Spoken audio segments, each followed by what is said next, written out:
ಸಮಸ್ತ ನಾಡಿನ ಜನತೆಗೆ ನಿಮ್ಮ ದಾರಿದೀಪ ನ್ಯೂಸ್ಗೆ ನಿಮ್ಮೆಲ್ಲರಿಗೂ ಸ್ವಾಗತ. ಇಂದು ಬಸವಣ್ಣನವರ ಕ್ರಾಂತಿಕಾರಿ ವಿಚಾರಗಳನ್ನು ಕೇವಲ ಬಂಡವಾಳ ಮಾಡಿಕೊಂಡು ಅಂತರಂಗದಲ್ಲಿ ಜಾತಿವಾದ ಮತ್ತು ಸ್ವಾರ್ಥವನ್ನು ಪೋಷಿಸುತ್ತಿರುವ ಆಧುನಿಕ ಶರಣರ ಕಪಟತನವನ್ನು ಸುಲಿದು ತೋರಿಸುವ ಅತ್ಯಂತ ಕಠೋರ, ವಿಶಾಲ ಹಾಗೂ ಕ್ರೂರವಾದ ವಿಷಯದ ಬಗ್ಗೆ ಕಣ್ಣೇರಿ ಮಠದ ಸ್ವಾಮಿಗಳು ಈ ಕಪಟ ಕಾವಿಧಾರಿಗಳ ವರ್ತನೆಯನ್ನು ನೋಡಿ ಮನನೊಂದು ಅವರ ಅಂತರಂಗದ ಭಾವನೆಯನ್ನು ಇಲ್ಲಿ ವ್ಯಕ್ತಪಡಿಸಲಾಗಿದೆ. ಧರ್ಮದ ಹೆಸರಿನಲ್ಲಿ ವಚನಭ್ರಷ್ಟರು, ಕಾವಿಧಾರಿಗಳ ಬೂಟಾಟಿಕೆಯ ಮರಣಶಾಸನ ಇದು. ಇದು ಧರ್ಮದ ಉದ್ಧಾರವಲ್ಲ, ಇದು ಧರ್ಮದ ಹೆಸರಿನಲ್ಲಿ ನಡೆಯುತ್ತಿರುವ ಅತಿದೊಡ್ಡ ಬಿಸ್ನೆಸ್. ಅಂದು ಕಲ್ಯಾಣದಲ್ಲಿ ಶರಣರು ಕಾಯಕದಿಂದ ಕೈಲಾಸ ಕಂಡರು. ಇಂದು ಈ ಸೊಗಲಾಡಿಗಳು ಕಪಟದಿಂದ ಕಾಸು ಕಾಣುತ್ತಿದ್ದಾರೆ. ಬಸವಣ್ಣನವರ ಹೆಸರನ್ನು ಹೇಳುತ್ತಲೇ ಅವರ ತತ್ವಕ್ಕೆ ಚೂರಿಯಿರಿಯುವ ಈ ವಚನಭ್ರಷ್ಟರ ಅಸಲಿ ಮುಖವನ್ನು ಇಂದಿನ ಸಮಾಜಕ್ಕೆ ಕನ್ನಡಿ ಹಿಡಿಯಬೇಕಿದೆ. ಹರಳಯ್ಯನ ಚರ್ಮದ ಹದ ಮತ್ತು ಇಂದಿನವರ ಚರ್ಮದ ಅಹಂಕಾರ. ಅಂದು ಮಾದರ ಹರಳಯ್ಯ ತನ್ನ ತೊಡೆಯ ಚರ್ಮವನ್ನು ಸುಲಿದು ಬಸವಣ್ಣನವರಿಗೆ ಪಾದರಕ್ಷೆ ಹೊಲಿಸಿಕೊಟ್ಟಾಗ ಆ ಪಾದರಕ್ಷೆಯನ್ನು ಬಸವಣ್ಣನವರು ಶಿರದ ಮೇಲೆ ಹೊತ್ತರು. ಅದು ಜಾತಿ ಮೀರಿದ ಪ್ರೇಮವಾಗಿತ್ತು. ಇಂದಿನ ಸ್ವಾಮಿಗಳೇ ಮತ್ತು ಸ್ವಘೋಷಿತ ಶರಣರೇ ಹರಳಯ್ಯನ ಹೆಸರನ್ನು ವೇದಿಕೆಯಲ್ಲಿ ಉಲ್ಲೇಖಿಸಿ ಚಪ್ಪಾಳೆ ಗಿಟ್ಟಿಸುವ ಹಾಗೆ ದಿನ ಬೆಳಿಗ್ಗೆ ಜಾಲತಾಣದಲ್ಲಿ ಬಂದು ಬಿಟ್ಟಿ ಉಪದೇಶ ನೀಡಿ ಚಪ್ಪಾಳೆ ಗಿಟ್ಟಿಸಿಕೊಳ್ಳುವ ನೀವು ಇಂದಿನ ಹರಳಯ್ಯನ ವಂಶಸ್ಥರನ್ನು ನಿಮ್ಮ ಮನೆಯ ಒಳಗೆ ಸಮಾನವಾಗಿ ಕೂರಿಸುತ್ತೀರಾ? ಖಂಡಿತ ಇಲ್ಲ. ಯಾಕೆಂದರೆ ನೀವು ದಶಕಗಳ ಕಾಲ ಜನರಿಗೆ ಮಂಕುಬೂದಿ ಎರಚುವ ನೀವು ಇರುವುದೇ ಬಿಟ್ಟಿ ಉಪದೇಶ ನೀಡಲು ಅಲ್ಲವೇ? ಹರಳಯ್ಯನ ಚರ್ಮ ಪವಿತ್ರ ಎನ್ನುವ ನೀವು ಅದೇ ವರ್ಗದ ಯುವಕ ನಿಮ್ಮ ಮಗಳ ಕೈ ಹಿಡಿದರೆ ಅವನ ಚರ್ಮ ಸುಲಿಯಲು ನಿಲ್ಲುತ್ತೀರಲ್ಲ, ಯಾಕೆ? ಇದು ಯಾವ ಸೀಮೆಯ ಬಸವಧರ್ಮ ನಿಮ್ಮದು? ನಿಮ್ಮ ಊಸರವಳ್ಳಿ ಚರ್ಮ ಎಷ್ಟು ದಪ್ಪಗಿದೆ ಎಂದರೆ ಅದಕ್ಕೆ ಅಸ್ಪೃಶ್ಯರ ನೋವು ತಾಗುವುದೇ ಇಲ್ಲ. ಈ ಸೊಗಲಾಡಿಗಳು ಯಾವುದೇ ವೇದಿಕೆಯಿರಲಿ ಅಲ್ಲಿ ಸೂಳೆಯ ಸಂಗವ್ವನನ್ನು ಶರಣೆಯರಾಗಿ ಮಾಡಿದ ಧರ್ಮ ನಮ್ಮದೂಂತ ಬೊಗಳೆ ಬಿಡುವ ಇವರಿಗೆ ಸೂಳೆಯರ ಉದ್ಧಾರ ಎಂಬುದು ಕೇವಲ ಮಾರ್ಕೆಟಿಂಗ್ ತಂತ್ರ ಆಗಿದೆ. ಬಸವಣ್ಣನವರು ಸಂಕವ್ವನಂತಹ ಹೆಣ್ಣುಮಕ್ಕಳಿಗೆ ಲಿಂಗದೀಕ್ಷೆ ನೀಡಿ ಸಮಾಜದ ಮುಖ್ಯವಾಹಿನಿಗೆ ತಂದರು. ಆದರೆ ಇಂದಿನ ಬಸವ ಧರ್ಮವನ್ನು ಕೊರಳಿಗೆ ಕಟ್ಟಿಕೊಂಡು ಜನರಿಗೆ ಮಂಕುಬೂದಿ ಎರಚುವ ಇವರು ಈ ಇತಿಹಾಸವನ್ನು ಕೇವಲ ಭಾಷಣಕ್ಕೆ ಮಾತ್ರ ಬಳಸುತ್ತಾರೆ. ಆದರೆ ವಾಸ್ತವದಲ್ಲಿ ದೇವದಾಸಿ ಪದ್ಧತಿಯಿಂದ ಬಂದವರನ್ನಾಗಲಿ ಅಥವಾ ನೊಂದ ಹೆಣ್ಣುಮಕ್ಕಳನ್ನಾಗಲಿ ತಮ್ಮ ಸಂಬಂಧಿಕರನ್ನಾಗಿ ಮಾಡಿಕೊಂಡರೆ ಇಲ್ಲ, ಸಾಧ್ಯವೇ ಇಲ್ಲ. ಅಥವಾ ತಮ್ಮ ಮನೆಯ ಸತ್ಕಾರ್ಯಗಳಲ್ಲಿ ಮುಂಚೂಣಿಯಲ್ಲಿ ನಿಲ್ಲಿಸುವ ಶಕ್ತಿ ಇವರಿಗಿದೆಯೇ?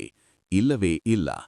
ಸೂಳೆಯರ ಉದ್ಧಾರ ಮಾಡಿದೆವು, ಇದುವೇ ನಮ್ಮ ಧರ್ಮ ಎಂದು ಬೀಗುಮ ಇವರು, ಅದರಲ್ಲೂ ನಾವು ಅಪ್ಪಟ ಬಸವ ತತ್ವದ ಅನುಯಾಯಿಗಳು, ನಮ್ಮ ತಂದೆ ಕಾಲದಿಂದಲೂ ಬಸವತತ್ವ ಪರಿಪಾಲಕರು ಅಂತ ಪೋಸ್ ಕೊಡುವ ವಿಶ್ವರಾಧ್ಯ ಸುತ್ಯಂಪೇಟಿ ಅನ್ನೋ ಮಹಾಜ್ಞಾನಿಗಳೇ, ನೀವು ನಿಮ್ಮ 3 ತಲೆಮಾರಿನಿಂದ ಬಸವತತ್ವ ಪಾಲನೆ ಮಾಡುವ ಸುತ್ಯವಂತರೇ, ನೀವು ನಿಮ್ಮ ಹಾಗೂ ನಿಮ್ಮ ಮಕ್ಕಳಿಗೆ ಶೋಷಿತ ಸೂಳೆಯರ ಮಕ್ಕಳನ್ನು ಸೊಸೆಯನ್ನಾಗಲಿ ಇಲ್ಲವೇ ಅಳಿಯನ್ನಾಗಲಿ ಮಾಡಿಕೊಂಡಿದ್ದೀರಾ?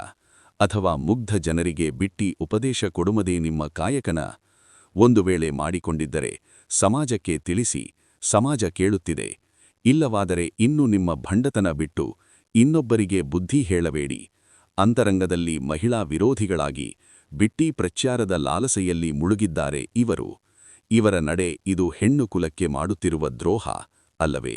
ಕಕ್ಕಯ್ಯ ಚೆನ್ನಯ್ಯರ ಹೆಸರಿನಲ್ಲಿ ರಾಜಕೀಯ ಬೇಳೆ ಹಾಗೂ ಭಂಡ ಜೀವನ ಇವರದ್ದು ಎಂದರೆ ತಪ್ಪಾಗಲಾರದು. ದೋಹರ ಕಕ್ಕಯ್ಯ ಮತ್ತು ಮಾದರ ಚೆನ್ನಯ್ಯ ಅವರು ಶರಣ ಸಂಕುಲದ ಹಿರಿಯರು. ಇವರನ್ನು ಬಸವಣ್ಣನವರು ಅಪ್ಪ ಅಂತ ಕರೆದರು. ಇವರೂ ಅಪ್ಪ ಅಂತ ಕರೆದುಕೊಳ್ಳುತ್ತಾರೆ ಯಾರನ್ನ ಗೊತ್ತೇ? ಕಾಮುಕರನ್ನ. ಇಂದು ಲಿಂಗಾಯತ ಅಥವಾ ಶರಣ ಧರ್ಮದ ಹೆಸರಿನಲ್ಲಿ ರಾಜಕೀಯ ಮಾಡುವವರು ಈ ಸಮುದಾಯಗಳನ್ನು ಕೇವಲ ವೋಟ್ ಬ್ಯಾಂಕ್ ಆಗಿ ಬಳಸಿಕೊಳ್ಳುತ್ತಿದ್ದಾರೆ. ನಿಮ್ಮ ಮಠದ ಕೋಟಿ ಕೋಟಿ ಹಣದಲ್ಲಿ ಎಷ್ಟು ಶೋಷಿತ ವಿದ್ಯಾರ್ಥಿಗಳಿಗೆ ಉಚಿತ ಶಿಕ್ಷಣ ನೀಡಿದ್ದೀರಿ? ಎಷ್ಟು ಹಿಂದುಳಿದ ಯುವಕರಿಗೆ ಉದ್ಯೋಗ ನೀಡಿದ್ದೀರಿ? ಬಸವಣ್ಣನವರ ಫೋಟೋ ಹಾಕಿಕೊಂಡು ಬಸವಣ್ಣನವರ ತತ್ವಕ್ಕೆ ಬೆಂಕಿ ಹಚ್ಚುತ್ತಿರುವವರು ನೀವು. ಇದನ್ನ ವಿರೋಧಿಸುವರ ವಿರುದ್ಧ ಉರಿದುಕೊಳ್ಳುವ ನಿಮ್ಮ ಈ ಸೊಗಲಾಡಿತನ ಬಿಡಿ. ಸತ್ಯ ಒಪ್ಪಿಕೊಂಡು ಸುಧಾರಣೆವಾಗುವುದಾದರೆ ಆಗಿ, ಇಲ್ಲವಾದರೆ ಬಾಯಿ ಮುಚ್ಚಿಕೊಂಡು ಸುಮ್ಮನಿರಿ. ಇನ್ನೊಬ್ಬನಿದ್ದಾನೆ, ತನ್ನನ್ನು ತಾನು ಮಹಾ ಬುದ್ಧಿವಂತ ಅಂದುಕೊಂಡಿದ್ದಾನೆ. ಮಾತಿಗೂ ಸನಾತನಿಗಳು ಶೂದ್ರರು, ದ್ರಾವಿಡರು ಅನ್ನೋದನ್ನ ಬಿಟ್ಟರೆ ಈ ವ್ಯಕ್ತಿಗೆ ಸಾಮಾನ್ಯ ಜ್ಞಾನ ಇಲ್ಲ. ಇಂದು ದೇಶ ಸಂವಿಧಾನದ ಅಡಿಯಲ್ಲಿ ನಡೆಯುತ್ತಿದೆ ಅನ್ನೋ ಪ್ರಜ್ಞಾನ ಇಲ್ಲದೆ ಬಾಯಿಗೆ ಬಂದ ಹಾಗೆ ಒದರುವುದೇ ಒಂದು ಕಾಯಕ ಮಾಡಿಕೊಂಡಿದ್ದಾನೆ. ಯಾವ ಪುಣ್ಯಾತ್ಮ ಇವನಿಗೆ ಡಾಕ್ಟರೇಟ್ ಕೊಟ್ಟನೋ ಅದೇವರೇ ಬಲ್ಲು. ಸ್ವಂತ ಬುದ್ಧಿ ಅನ್ನೋದೇ ಇಲ್ಲ.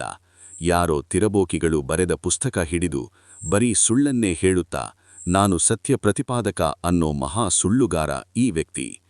ಅಪ ಜೆ.ಎಸ್. ಪಾಟೀಲ ಸೂಳೆಯರನ್ನ ಶರಣೆಯರಾಗಿ ಮಾಡಿದ ಧರ್ಮ ನಮ್ಮದು ಅಂತ ಬೊಗಳೆ ಬಿಡುವ ಧರ್ಮ ಪರಿಪಾಲಕನೇ, ನೀನು ಎಷ್ಟು ಸೂಳೆಯರ ಮಕ್ಕಳನ್ನು ನಿನ್ನ ಮಕ್ಕಳಿಗೆ ಸೊಸೆಯನ್ನಾಗಿ ಮಾಡಿಕೊಂಡಿರುವೆ, ಎಷ್ಟು ಮಕ್ಕಳಿಗೆ ಅಳಿಯನ್ನಾಗಿ ಮಾಡಿಕೊಂಡಿರುವೆ ಅನ್ನೋದನ್ನ ಜನಕ್ಕೆ ತಿಳಿಸು.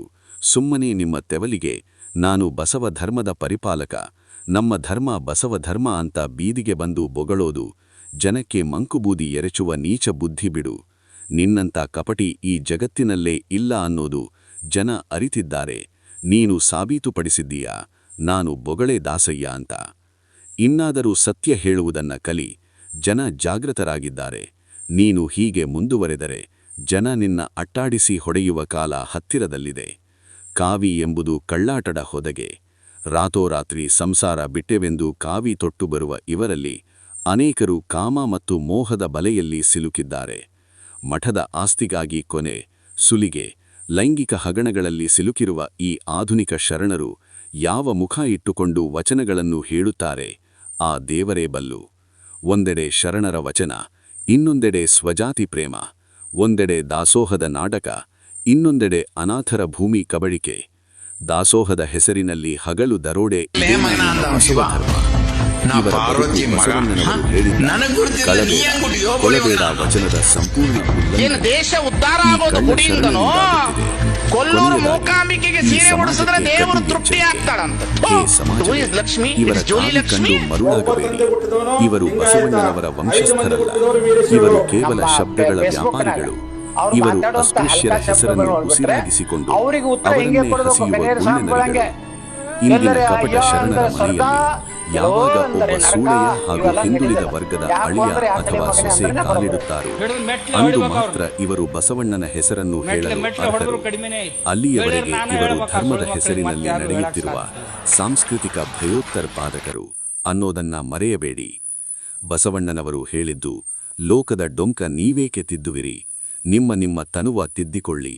ಮೊದಲು ನಿಮ್ಮೊಳಗಿನ ಜಾತಿವಾದಿ ನರಿಯನ್ನು ಕಲ್ಲಿನಿಂದ ಹೊಡೆದು ಸಾಯಿಸಿ, ಆಮೇಲೆ ಶರಣರ ಬಗ್ಗೆ ಮಾತನಾಡಿ. ಇಲ್ಲದಿದ್ದರೆ ನಿಮ್ಮ ಕಾವಿಯನ್ನು ಜನರೇ ಕಳಚಿ ಬೀದಿಯಲ್ಲಿ ನಿಲ್ಲಿಸುವ ಕಾಲ ಹತ್ತಿರದಲ್ಲಿದೆ. ಬಂಧುಗಳೇ, ಇವರು ಕಪಟಿ ನಾಟಕವನ್ನು ಇನ್ನೂ ಅರಿಯದೆ ಇವರನ್ನು ನಂಬುವ ನಿಮಗೇನನ್ನಬೇಕು? ಇನ್ನಾದರೂ ಎಚ್ಚರಗೊಳ್ಳಿ. ಇವರು ಸಮಾಜ ಸುಧಾರಕರಲ್ಲ, ಧರ್ಮ ಒಡೆಯುವ ಸಮಾಜಘಾತಕರು. ಅದಕ್ಕೆ ನಾನು ಕಣ್ಣೇರಿ ಸ್ವಾಮಿಗಳು ಇವರ ಸೊಗಲಾಡಿತನ ಎತ್ತಿ ತೋರಿಸಿದ್ದು. ಅವರಿಗಿದ್ದದ್ದು ಇದ್ದಂಗೆ ಹೇಳಿದಾಗ ಇವರಿಗೆ ಉರಿಯೋ ಉರಿ. ಇವರು ಇನ್ನೂ ಉರಿದುಕೊಳ್ಳಲಿ ಇಂತ ಯಾವ ಸ್ಥಳಕ್ಕೆ ನಿರ್ಬಂಧ ಹಾಕಿದ್ದರೋ ಅದೇ ಜಾಗದಲ್ಲಿ ನಾಚಿಕೆ ಪಡುವ ಹಾಗೆ ಸಮಾವೇಶ ಮಾಡಿ ಛೀ ಥೂ ಅಂತ ಉಗುಳಿದ್ದಾಯಿತು. ಇನ್ನಾದರೂ ನಿಮ್ಮ ನೀಚ ಪ್ರವೃತ್ತಿ ಬದಲಿಸಿಕೊಳ್ಳಿ. ಈಗಾಗಲೇ ನಿಮ್ಮವರೇ ಆದ ಅನೇಕರು ನಿಮಗೆ ಉಗುಳುತ್ತಿದ್ದಾರೆ. ಈಗ ಸಮಾಜ ಜಾಗೃತವಾಗಿದೆ. ನಿಮ್ಮ ನೋಟಂಕಿ ಆಟ ನಡೆಯೋದಿಲ್ಲ. ನಿಮ್ಮನ್ನ ನೀವು ತಿದ್ದಿಕೊಳ್ಳಿ, ಇನ್ನೊಬ್ಬರ ಡೊಂಕ ತಿದ್ದಬೇಡಿ ಎಂದು ಹೇಳುತ್ತಾ, ಈ ಚಾನಲಿಗೆ ಸಬ್ಸ್ಕ್ರೈಬ್ ಆಗಿಲ್ಲ ಅಂದ್ರೆ ಸಬ್ಸ್ಕ್ರೈಬ್ ಆಗಿ, ಲೈಕ್ ಮಾಡಿ, ನಿಮ್ಮ ಸ್ನೇಹಿತರಿಗೆ ಶೇರ್ ಮಾಡಿ. ಧನ್ಯವಾದಗಳು.